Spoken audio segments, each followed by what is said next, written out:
Hello everyone, welcome to the channel. Metal Car Guy Rich here. Today I'm going to show you the build of the 61 Impala SS, the AMT version. If you've seen the unboxing video I did on this, you know that I'm choosing this as my next kit to build. And I told you I'd give you a video and comment on the difficulties if I ran into any on here. So, all I want to say so far is everything has gone together easy. I'm very impressed with it.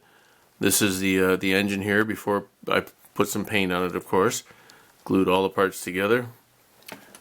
And the body and the hood and little fender valances are all painted and drying right now. I'll try to add a picture in there right now to show the update on that. But here is the only issue I found so far. Okay, I'm about midway with the build on this. Here's the interior. This all went together real easy. Everything fit into place real nice. Even the steering column to the dash had a little like a little shelf on the bottom of the where the column will go for the dash. Excuse me, and the top of the column had like a step, so that one piece was recessed and the other one kind of locked in. It's really nice. So that all fit together easy. Just waiting to paint that. But here's the only major kind of hiccup that I've run into, and it's not major. They mention it in the instructions. It has to do with the wheels and tires. Okay, depending on which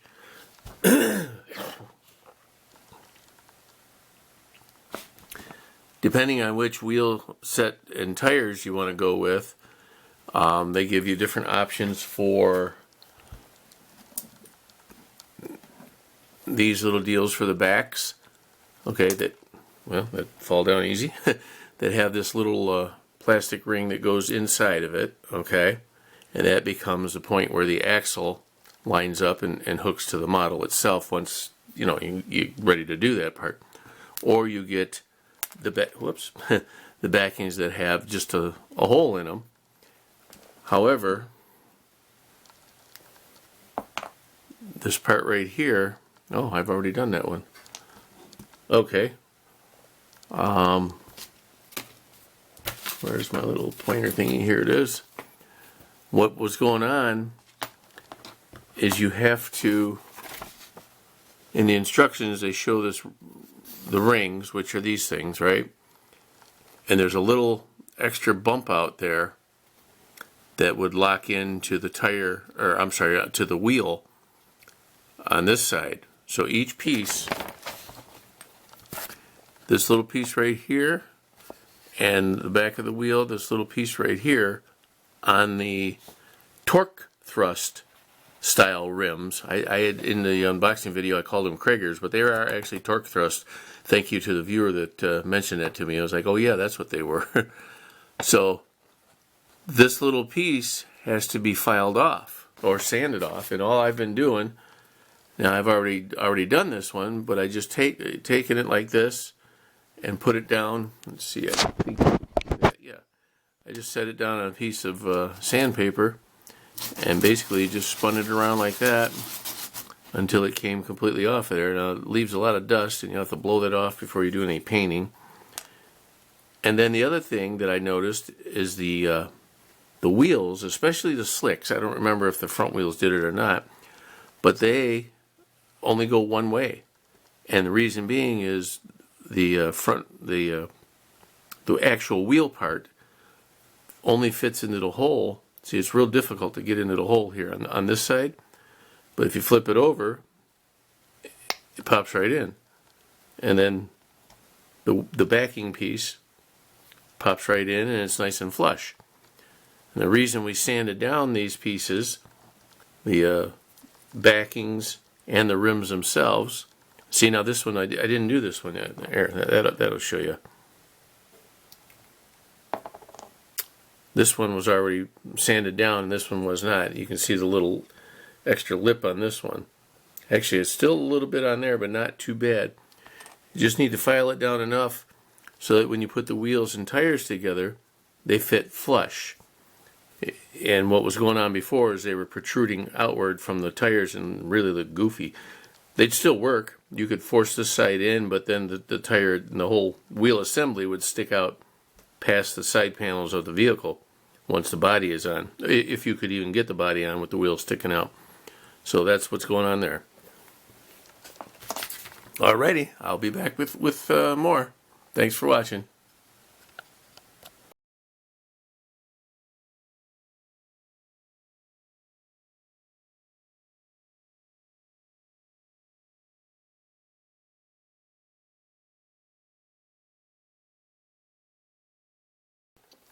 Quick update, guys.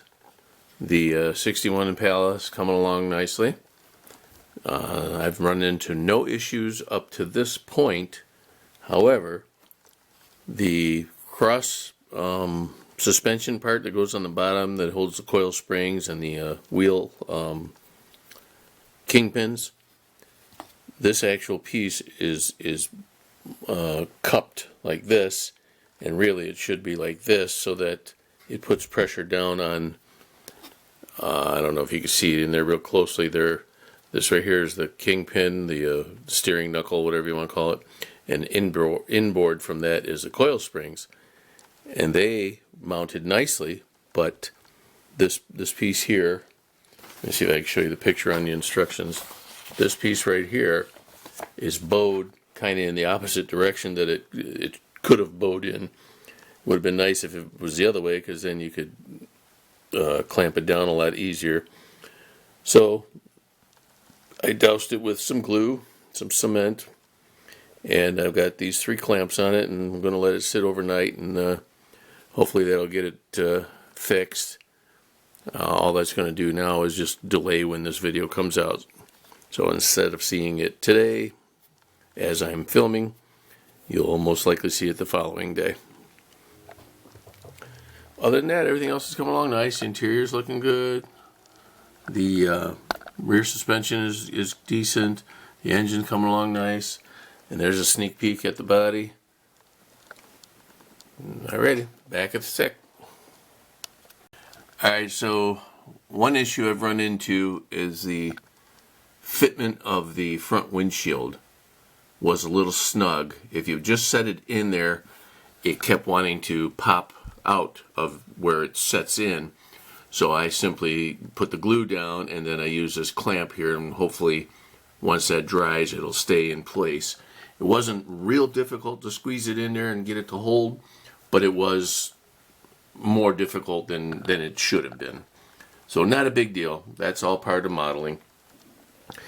Here's another issue that I just run into. I was about to start applying decals to the interior, especially my favorite little spot back here.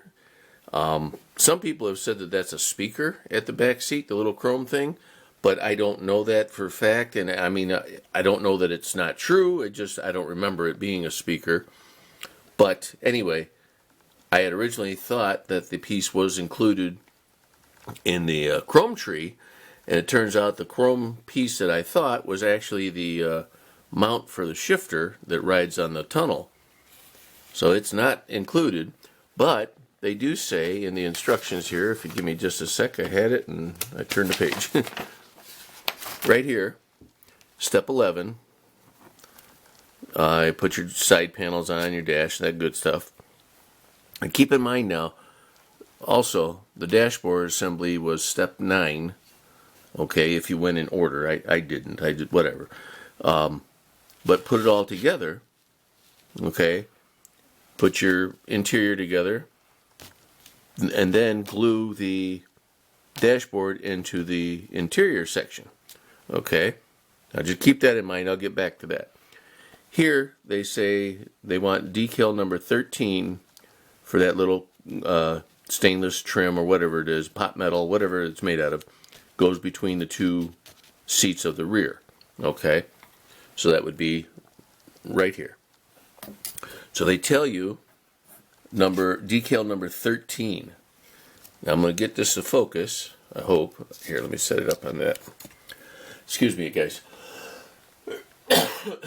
Sorry about that. I was out fertilizing the grass this morning, and boy, I took a deep breath, and that stuff is strong. Anyway, decal number 13. Now, I'll go ahead and focus on this. Hopefully the camera can pick it up real good. I want you guys to go ahead and, there you go. You should have a good view of all the decals there. Find number 13 for me. Okay. Anything? Yeah, I didn't think so. Decal 13 isn't on this paper. So I thought maybe 16 on the, let's see, right here, this piece right there. I thought maybe that would be it. But that's kind of a triangle shape on the bottom.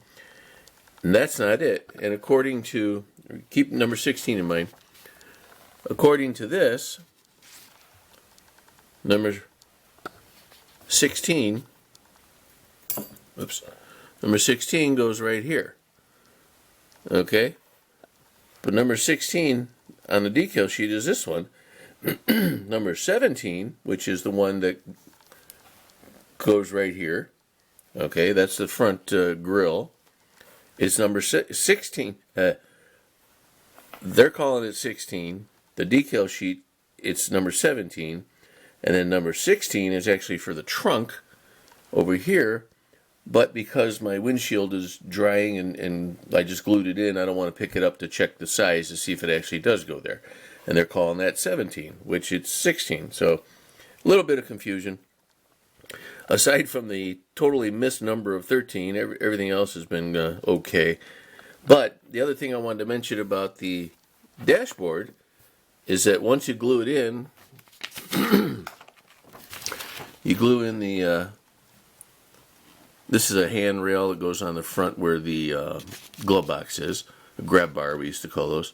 But you glue in your what is that? Steering column, your steering wheel, and you put your tachometer up on the top of that. So we did that. Okay. Then at the end of the very final deal for your build, they give you numbers of decals to put on the dashboard, which is great, except that you can't reach them. How are you going to get a decal? This one here, number 7, okay, right there, number 7, is the full speedometer, the rectangle speedometer, okay? It's a great decal, but there's no way to get it in there behind the RPM gauge there, the tach. You know, not without fighting and breaking things. It's like they should have had that. They should have had this step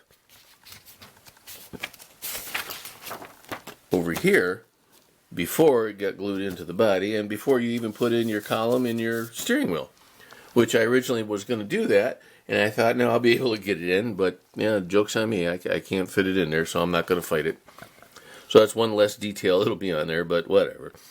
So other than that, the build has been fairly easy. And this is the front end part that I commented on a previous section of this video. And the only flaw that I see in this design is, well, once you stop dropping things, these are the steering knuckles or spindles, kingpins, whatever you want to call them. They go nice, and you can move them around. So once the wheels are mounted, they'll be able to turn. But they're not connected to each other. So you could have one going left and one going right. You know. I thought that was kind of interesting. Even on the Dodge L700, if you move one wheel, the other one moves with it because it's tied together with a little tie bar or a tie rod on the bottom. Now this one, it shows it on the top here, right? Well, I don't know. I guess you can see it right here where my thumb is. That's part of the tie rod system, but it doesn't tie into the blocks at all. It doesn't move because it's molded right to this part, lower part here. So whatever, you know, I'm not complaining. I'm just saying it's another little anomaly of this build. Other than that, it's gone together perfect. Everything is going real smooth. The biggest delay in this build is just waiting for paint to dry. I painted the body, as I'm making this video, I painted this body yesterday, and I painted the interior earlier than that. I did this early in the morning yesterday, and this like mid-afternoon yesterday. So it's been 24 hours, and this, if you listen, it's still kind of tacky. You know, it's a gloss black, which is usually takes longer to dry, but man, this is just, it's still tacky. And this was a Rust-Oleum gloss black. And this color here was a Chrysler color, but I'll get more into that later on. All right, back to the build. Thank you for listening. See you in a minute. Okay, so I have the radiator installed right there. And the only issue I ran into is if you look at the instructions where the radiator goes in, it shows that you locate it on these little detents here on the frame. The only problem with that is the frame doesn't have those detents in it.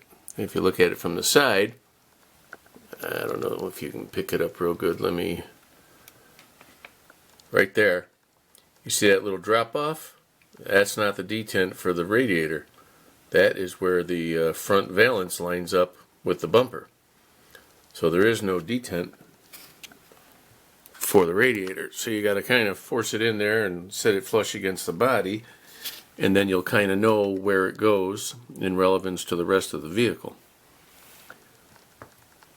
Alrighty, keep on moving. Back in a minute. Well, we're getting closer, folks. The next issue I ran into were the roll pans or the valance, whatever you want to call it. You see this side isn't attached yet. I had to glue the other side, and I'm using a little bit of tape just to hold it in place. And then when that's completely dry over there, I will come around and dry this, or glue this side up and wait for that to dry. Same with the rear.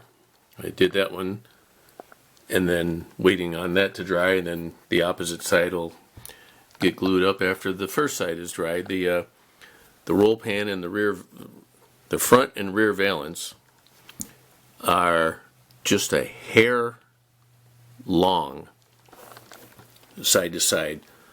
So the only way to really fix it that I can think of, besides cutting it and filing down a little piece right in the center and shrinking them, is just to kind of glue the one side in and then bend over this side to make it match up, and then hopefully it dries and stays solid. It's going to have a little bit of pressure on it. But that's one of the only fitment issues I found on this kit so far. Other than that, it's been great. It's gone together really easy.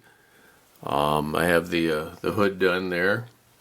Interior's all done and installed. Glass is installed. I've got the trim on the outside all done up for the most part. Just have to add some decals. These are the parts here that I have to put on. Both front and rear bumper, the grille, the wheels. The speedometer fell off when I was putting the body in, so I'll have to re-glue that. And then just the little bit of chrome trim, windshield wipers, the little ornaments for the tops of the hood, the mirrors, and the door handles. And that'll be it. So, won't be long now. We'll have a complete build, and you guys will see it at the end of this video. Most likely the next section. So again, I thank you. I will see you in a minute. Well, there you have it, folks. The 1961 Chevy Impala SS 409. This kit here was a pleasure to put together. And like I said just in the previous segment, that the only real difficulty was getting the windshield to fit in there properly without popping out. Because you would put it in and it would pop that way, you know, it would pop out of its place. But other than that, the rest of it was really, really something. I'll go ahead and pop the hood here and show you the 409. A little bit of detail on the firewall in the back there. Yep. steering column, the linkage. Yep, everything turned out real nice. I'm very pleased with this, and I am going to call this one Big Pete. This model here, as I was building it, reminded me that, oh, I got the wheel bent the wrong way there. We'll go that way with it. They move independently. There. My my brother-in-law, Big Pete, we called him that because he had his son was also Pete, and he was Little Pete. Well, Big Pete passed away a year and a half ago, and I miss him dearly. But he always had Impalas pretty much the entire time I knew him, from the time he married my sister all the way back until the time I was born, because he married my sister before I was born. But he always had Impalas, and this one here reminded me of him. And actually, the color of this particular model is a 1996 Chrysler color, Island Teal Pearl it's called, which was the color of his 1996 Grand Caravan that he had for almost 30 years. He just loved that thing. And we did some work on it, and did some painting and that, and touch up on a couple of little rust spots and that. And so he ended up with a can of the paint that he left it, the rest of it here. And now I found it, and I was like, well, I got to do this this model in that color just for him. So here's to you, Big Pete. I miss you, and I hope you're at peace. So as far as the kit goes, guys, this is the AMT one. The if you go back in the unboxings, it was the blue one of the video. The 61 Impala 409 by Lindbergh is supposed to be the exact same kit, so I can't imagine there being any differences of the two kits, other than if you see, it might actually be earlier on this video. I don't remember now if it was on this one or the unboxing I did on the red one, the Lindbergh kit. There's slight differences, there's some omissions, and that's about it. It was a pleasure building this one, like I said, and this is going to have a special place in my collection. So I thank you all for watching. We'll see you on the next one. Keep on modeling. Oh, let me show you the bottom. I forgot. Sorry. There's the bottom. Pretty simple build. Glue's still drying on some parts, so I don't want to bump it too hard. There you go. Alrighty. Thanks, everyone. We'll see you on the next one. Keep on modeling.